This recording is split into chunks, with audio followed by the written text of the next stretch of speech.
Morning student.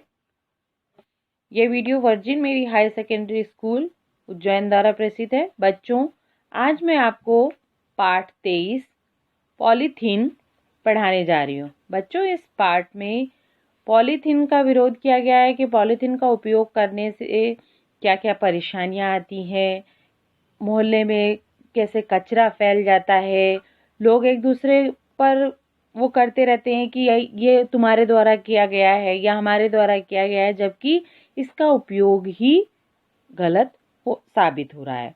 बच्चों, इस पाठ में पॉलीथीन की समस्या का अंत करने के लिए बच्चे, जो एक मोहल्ले के या कॉलोनी के बच्चे, एक नाट्य रूप में समस्या को सबके सामने रख रहे हैं, एक नाटक कर रहे हैं और सभी का परिचय इस पाठ में इस तरह से कराया गया है।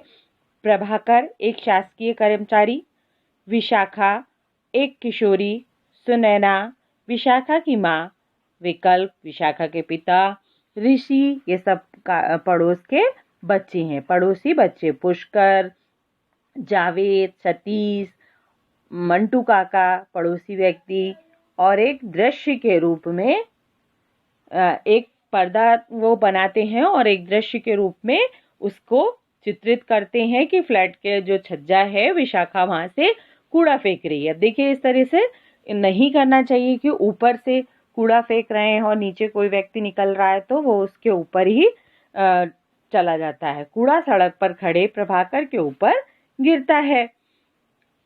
प्रभाकर कूड़ा झाड़कर गुस्से में चिल्लाता है। देखिए अगले पेज पर।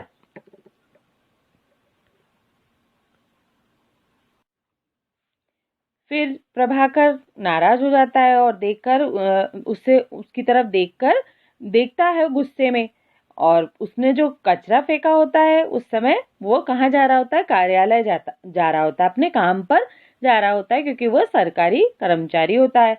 अब वो गुस्से में कहता है, अब तो मुझे दोबारा नहाना होगा, नल में पानी भी नहीं आता, अजीब मुसीबत है।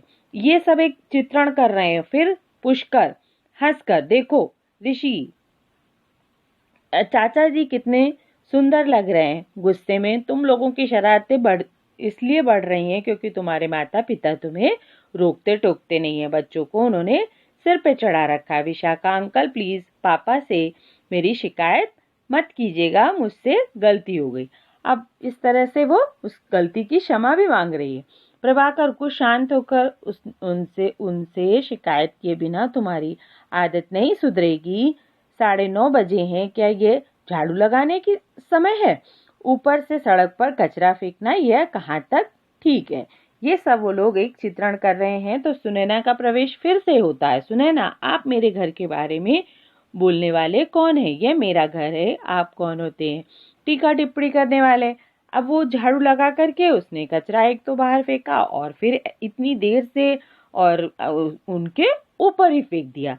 तो विशाखा को कौन सा विशेष अधिकार प्राप्त है कि ऊपर से किसी पर कूड़ा फेंका जाए और गंदा कर दे? झगड़ा सुनकर आसपास के लोग भी इकट्ठा हो गए।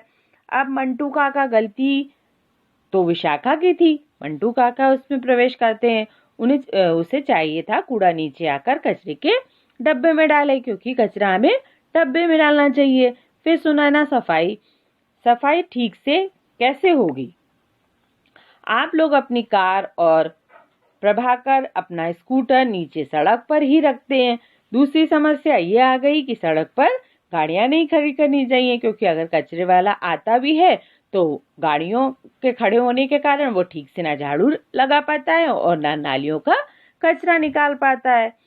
इस तरह प्रभाकर ने बोला। फिर सुनैना बोलती है कि इस तरीके के आरोप लगाने से कुछ नहीं होगा, कोई विकल्प ढूंढना होगा। इस तरह से सबके सामने वो बात रखती है। फिर पर्दा गिरता है। देखिए अगले पेज पे। देखिए दृश्य दो बताया है कि ड्राइंग रूम में विकल्प, सुनैना, विशाखा सब बैठे हैं।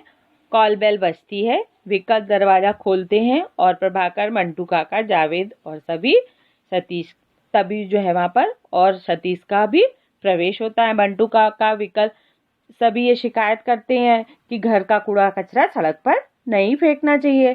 फिर सुनैना आती है।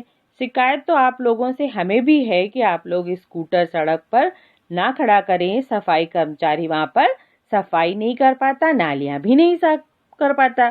सतीश भाई, इस तरह एक दूसरे की शिकायत समस्या का हल नहीं है, हमें कुछ सोचना होगा। जावेद, नालियों की सफाई ठीक ना होने के कारण मुख्य कारण क्या है? पॉलीथीन।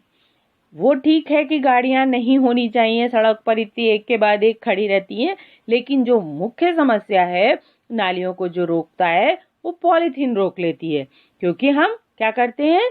पॉलीथीन में कचरा भर के और नालियों में फेंक देते हैं।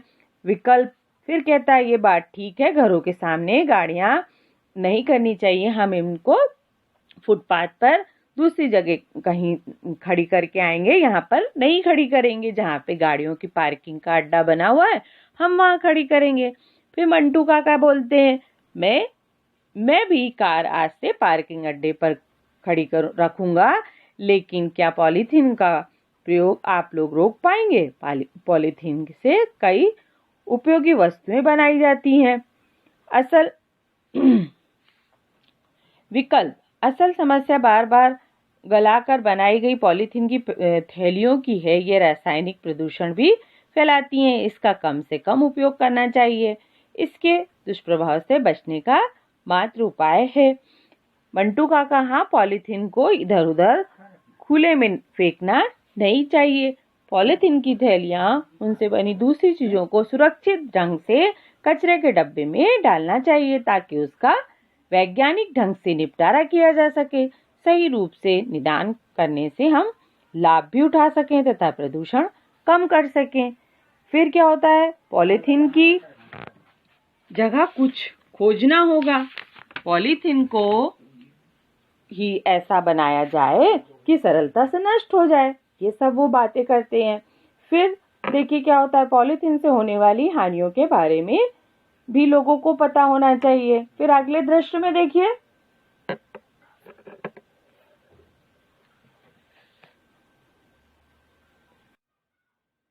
प्रभाकर, हर गली हर दुकान के सामने ड्रम या कचरे के डिब्बे रखवाए जाएं, जिसकी सफाई रोज की जाए।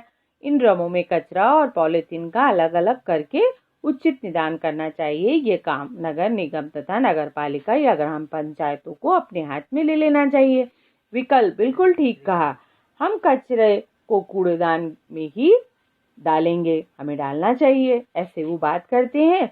प्रभाकर चाचा, मैं आपसे माफी मांगता हूँ, आगे से कूड़ा सड़क पर फेंकने के बजाय कूड़ेदान में ही डालूंगी। सभी एक साथ हंस कर कहते हैं, यदि सुबह का भूला शाम को घर आ जाए तो उसे भूला नहीं कहते। और इस तरीके से अपनी बात को अपने मोहल्ले के सभी लोगों के सामने रखते हैं और उसका निराकरण ढूंढ लेते हैं।